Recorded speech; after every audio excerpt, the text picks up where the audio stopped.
ایک مشہور اہل حدیث عالم سے سوال کیا گیا کہ رفع الیدین کے بغیر نماز ہو جاتی ہے. کہا کہ ایسے شخص کی نماز ناقص ہے. اللہ کی مرضی ہے کہ اسے خلاف سنت نماز قبول کرے یا نہیں کرے, ہم کیا کریں؟ ہمارے نزدیک رفع الیدین نہ کرنا سنت ہے. جب مسئلہ اختلافی ہوتا ہے تو جس کی جو رائے ہوتی ہے اللہ اس کو اسی رائے پہ پورا اجر دیتے ہیں. دیکھو نبی صلی اللہ علیہ وسلم نے بنو قریظہ کی طرف صحابہ کے لشکر کو بھیجا, ایک جماعت کو بھیجا, اور کہا کہ بخاری مسلم کی حدیث ہے یہ, کہا کہ راستے میں کسی نے عصر کی نماز نہیں پڑھنی ہے. تو اب راستے میں عصر قضا ہونے لگی. اب صحابہ کی رائے میں اختلاف ہو گیا. ایک نے کہا کہ بھائی نبی نے حکم دیا نہیں پڑھنی تو اٹ مینس نہیں پڑھنی, قضا کرنی. دوسرے نے جماعت نے کہا کہ بھائی نبی نے جو حکم دیا تھا کہ نہیں پڑھنی تو نبی کا مقصد یہ نہیں تھا. آپ کوئی عالم الغیب تو ہے نہیں, آپ کا خیال تھا کہ نماز مقام پہ پہنچ کے ہم پڑھ لیں گے, یہ تو قضا ہو رہی ہے, اب قضا کیسے کریں ہم؟ قرآن نے حکم دیا نماز کو قضا ہونے سے بچانا ہے. تو دونوں جماعتوں میں اختلاف ہوا. تو جس کا خیال تھا پڑھنی چاہیے پڑھ لی, جس کا خیال تھا نہیں پڑھنی چاہیے نہیں پڑھی. دونوں کا مقصد کیا تھا؟ نبی کو فالو کرنا. دونوں کی رائے ایک دوسرے کے بالکل اپوزٹ تھی. ایک کی رائے میں پڑھنا فرض تھا, دوسرے کی رائے میں پڑھنا ناجائز تھا. اور مسئلہ رفع الیدین کا اختلاف نہیں, نماز کا اختلاف ہوا اس سے بڑا کہ نماز پڑھنی ہے کہ نہیں پڑھنی, اور نماز میں بھی عصر کی نماز جس کی ویلیو سب سے زیادہ ہے. اور اس کے طریقے میں اختلاف نہیں ہو رہا کہ 3 رکعتیں پڑھنی ہے 4 پڑھنی بھی ہے کہ نہیں پڑھنی ہے. اس سے بڑا اختلاف اسلام میں ہو نہیں سکتا. لیکن پھر بھی نبی نے کسی فریق پر ملامت نہیں کی. کیوں؟ نبی کی منشا کیا ہے اور نبی کی اس موقع پہ سنت کیا ہے اس کو سمجھنے میں اختلاف ہوا ہے. تو اہل حدیث حضرات دیکھتے ہیں رفع الیدین کی حدیثوں کی کثرت کو, کہ بخاری مسلم کی حدیثیں اور نبی سے یہ صحیح سند سے ثابت ہے کہ آپ نے رفع الیدین کیا ہے رکوع میں جاتے ہوئے رکوع سے اٹھتے ہوئے, لہذا وہ اس عمل کو سنت قرار دیتے ہیں. احناف نے اس میں فوکس کیا ہے اس بات کو کہ کیا آخری عمل نبی صلی اللہ علیہ وسلم کا رکوع میں جاتے ہوئے رکوع سے اٹھتے ہوئے رفع الیدین کا تھا یا نہیں تھا. تو اس کے بہت سارے قرائن ہیں, ان قرائن سے پتہ چلتا ہے کہ آخر میں آپ صلی اللہ علیہ وسلم نے یہ عمل ترک کر دیا تھا. اس کا سب سے بڑا قرینہ کیا ہے؟ عبداللہ بن مسعود نے آپ کی آخری نمازیں دیکھی ہیں, ہمیشہ آپ کے ساتھ رہے ہیں. تو اپنے شاگردوں کو جو انہوں نے کوفہ میں حضرت علی اور عبداللہ بن مسعود نے نماز سکھائی ہے, کیونکہ کوفہ میں حضرت علی اور عبداللہ بن مسعود گئے ہیں ہجرت کر کے, اور اہل کوفہ کا رفع الیدین ترک کرنے پر جیسا اجماع ہوا ہے کسی مسئلے پر ایسا اجماع نہیں ہوا. کوئی بھی رفع الیدین نہیں کرتا تھا, یعنی ایسا اجماع ہوا ان کا. تو یہ اجماع کہاں سے آیا ان کا؟ کوفہ تو علم کا مرکز تھا.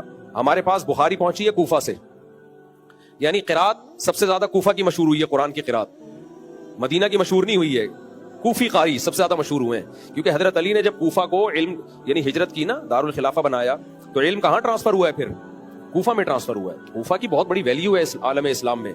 تو کیونکہ حضرت علی علم کا خزانہ تھے, علم کا سمندر تھے, سارے اصحاب کا علم آپ کے سینے میں تھا. کیونکہ آپ کی عمر کم تھی نا, تو آپ نے خلفائے راشدین کا علم بھی آیا آپ کے پاس, اور نبی کے صحبت میں بھی وقت گزارا آپ نے, اور دوسرے عبداللہ بن مسعود. تو ان دونوں کا ٹھکانہ کوفہ تھا. تو قرآن تو دنیا میں سب سے زیادہ مشہور ہوا, جو قراتیں مختلف ہیں ان میں سب سے زیادہ جو قرآن مشہور ہوا وہ کہاں کا مشہور ہوا؟ کوفہ کا, مکہ مدینہ کا نہیں. چلا وہ مکہ مدینہ سے ہی تھا, لیکن حضرت علی اور عبداللہ بن مسعود کے کوفہ جانے سے پھر جو دنیا میں عالم اسلام میں جو پھیلا ہے وہ تو کوفہ کی قرات زیادہ پھیلی ہے بجائے مکہ مدینہ کی قرات کے. علم حدیث ہے قرآن کے بعد.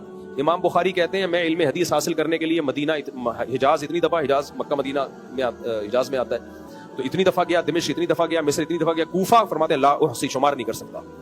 تبھی حدیثوں کے راویوں میں سب سے زیادہ راوی کوفہ کے ملیں گے آپ کو. بخاری مسلم کے راوی آپ اٹھا کے دیکھیں, سب سے زیادہ راوی کہاں کے ملیں گے آپ کو؟ کوفہ کے. مجھے یاد ہے دور حدیث کے دوران ایک حدیث آئی صحیح مسلم کی, اس کے سارے راوی حجاز کے تھے, مکہ مدینہ کے تھے. امام نووی نے لکھا یہ عجیب بات ہے اس حدیث کے سارے راوی حجاز کے ہیں. ایسا تو بہت ہوتا ہے کہ سارے کوفہ کے ہوں, ایسا بہت کم ہوتا ہے کہ سارے مکہ مدینہ کے ہوں. تو کوفہ علم کا ایک مرکز تھا. تو قرآن میں کوفہ کو فالو کیا گیا, حدیث میں کوفہ کو فالو کیا گیا. تو فقہ میں فالو کرتے ہوئے کیا تکلیف ہو رہی ہے بھائی؟ فقہ کی جب بات آتی ہے تو کہتے ہیں ہم کوفہ کا دین نہیں مانتے, ہم مکہ مدینہ کا مانتے ہیں. بھائی کوفہ کا دین جو تھا وہ مکہ مدینہ ہی سے آیا تھا. تو حضرت علی اور ابن مسعود سے ٹرانسفر کہاں ہوا تھا؟ وہ کوفہ میں, اسلامی خلافت کا مرکز تھا. تو اہل کوفہ میں کوئی بھی رفع الیدین سے نماز نہیں پڑھتا تھا. مجتمع اہل الکوفۃ علی ترک رفع الیدین, کیا الفاظ ہیں عربی کی پوری عبارت ہے, مجتمع اہل الکوفۃ علی شیء کما اجتمعوا علی ترک رفع الیدین او کما قال, کہ جیسے اہل کوفہ رفع الیدین نہ کرنے پر جمع ہوئے ہیں نا, کہ صرف تکبیر تحریمہ کے وقت رفع الیدین ہوگا, تو اہل کوفہ کسی اور مسئلے پر ایسے جمع نہیں ہوئے. بہت بڑے بڑے محدثین تھے کوفہ میں, فقیہ تھے, جن کا نام امام بخاری بڑے احترام سے لیتے ہیں, جن میں ابراہیم نخعی رحمہ اللہ تعالی, وہ بھی رفع الیدین نہیں کرتے تھے. تو اب کیا ہے, اگر رفع الیدین کرنے کی حدیث کو لیا جائے نا کہ بھائی نبی نے کیا ہے, تو نبی نے 2 سردوں کے درمیان بھی کیا رفع الیدین. سنن نسائی کی بالکل صحیح حدیث ہے, علامہ ناصر الالبانی نے اس حدیث کو صحیح قرار دیا ہے.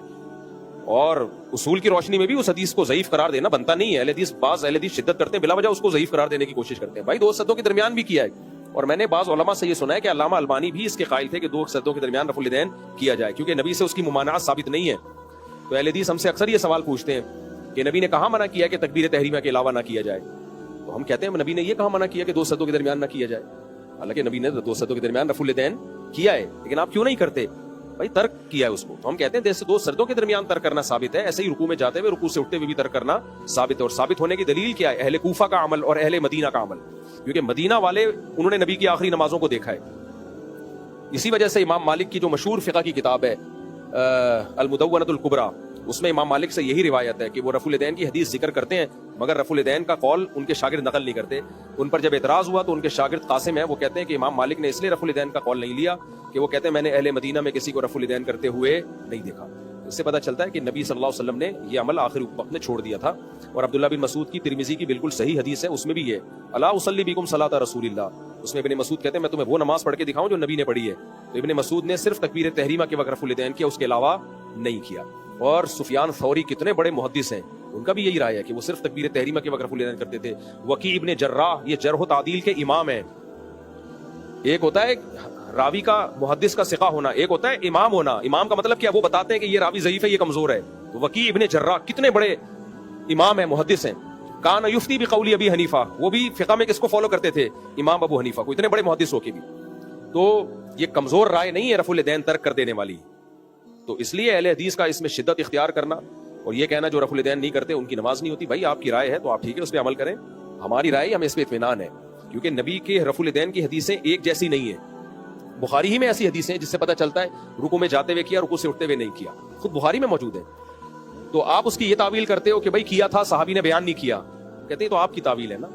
کہتے ہیں نہیں کیا تھا تبھی بیان نہیں کیا, کیونکہ اگر یا پھر رکوع میں جاتے ہوئے بھی ذکر نہیں کرتے نا وہ صحابی, جہاں جہاں کیا وہاں بیان کیا, جہاں نہیں کیا وہاں صحابی نے بیان نہیں کیا. تو بیان نہ کرنا اس کی علامت ہے, یا نہیں کیا رفع الیدین تو چھوڑا ہے آپ صلی اللہ علیہ وسلم نے.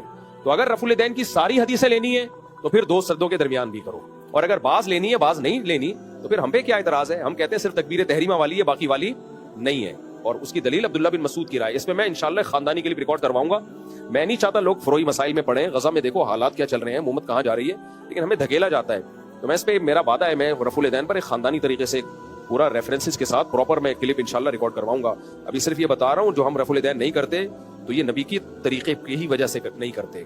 ہماری رائے میں آپ صلی اللہ علیہ وسلم کا رفع الیدین کے معاملے میں عمل مختلف رہا ہے, سیم نہیں رہا. یا تو قلت سے کثرت کی طرف گیا, پہلے کم تھا بعد میں بڑھا ہے, اس کا کوئی بھی قائل نہیں ہے. یہی چیز متعین ہے, پہلے زیادہ تھا بعد میں کم ہوا ہے.